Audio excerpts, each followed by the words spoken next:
E kif qegħdin fil-bidu tax-xahar ta' Awwissu xahar u nofs spot mit-tmiem is-sajf, aktar fkieren komplew jitelgħu fuq il-bajjiet Maltin u Għawċin.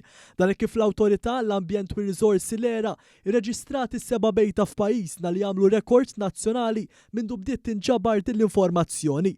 L-Awtorità qalet li kmien il-ġimgħa l-ħabta ta' tlieta ta' filgħodu fir-ramla tal-Mixquqa fejn tuffieħa ġiet innotata fekrun oħra li telet bit. Irriżulta wkoll mid-dejta miġbura permezz ta' ċippa mqabbda magħha li l-istess fekruna kienet diġà bejtet darb'oħra din is-sena, xi ħaġa li aktarx ukoll kienet qed tiġi reġistrata l-ewwel darba almenu fl-istess sena.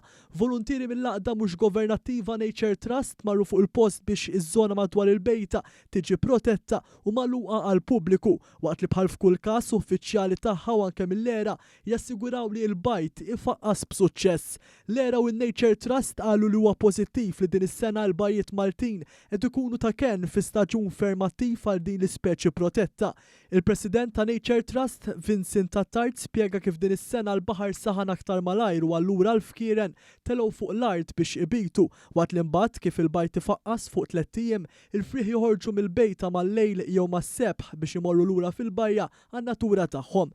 Mill-ġdid il-pubbliku ġie mħeġġeġ jirrapporta jekk jinnota xi fekruna tbit il-bajt waqt li jżommu d-distanza u ma jagħmlux storbju żejjed. Tali-rapporti għandhom isiru lil l-ERA fuq in-numru 2292 3500.